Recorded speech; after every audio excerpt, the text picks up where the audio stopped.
មានមនុស្សស្មងប្រាប់ផង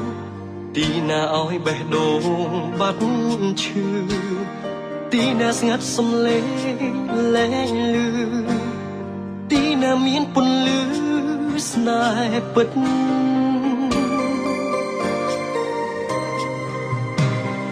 មិនអាចខ្វះម្នាក់ណា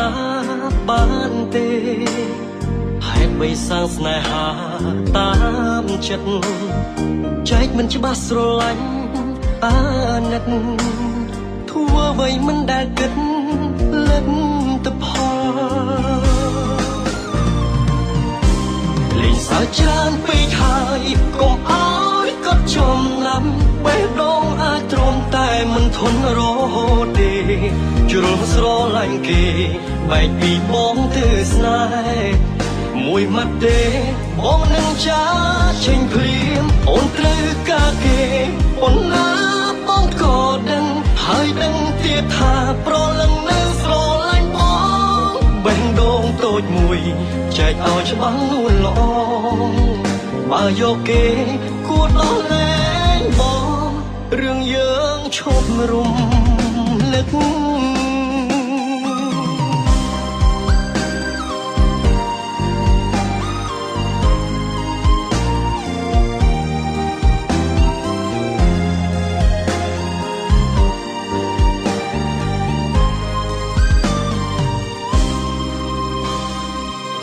មានមនុស្សស្មងប្រាប់ផងទីណាឲ្យបេះដូងបាត់ឈឺទីណាស្ងាត់សំឡេងលែងលឺទីណាមានពន្លឺស្នេហ៍ពិត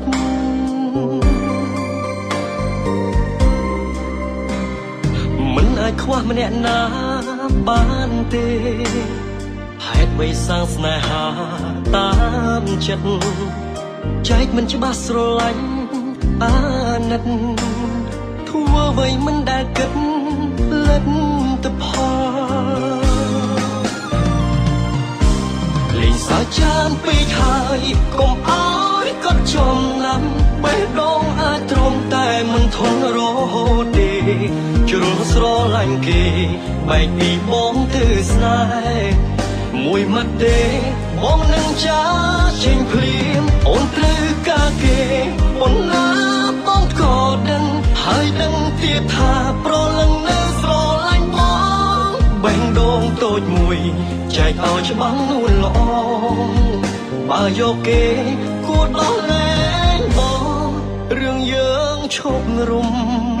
លឹកលេងសើចច្រើនពេកហើយកុំអោយគាត់ចំណាំបេះដូងអាចទ្រាំតែមិនធន់រហូតទេជ្រុលស្រឡាញ់គេបែកពីបងទៅស្នេហ៍មួយម៉ាត់ទេបងនឹងចាចេញព្រាមអូនត្រូវការគេអូនណាបងក៏ដឹងហើយដឹងទៀតថាប្រលឹងនៅស្រឡាញ់បងបេះដូងតូចមួយចែកឲ្យច្បាស់នួនល្អបើយកគេគួរដោះលែងបងរឿងយើងឈប់រំលឹក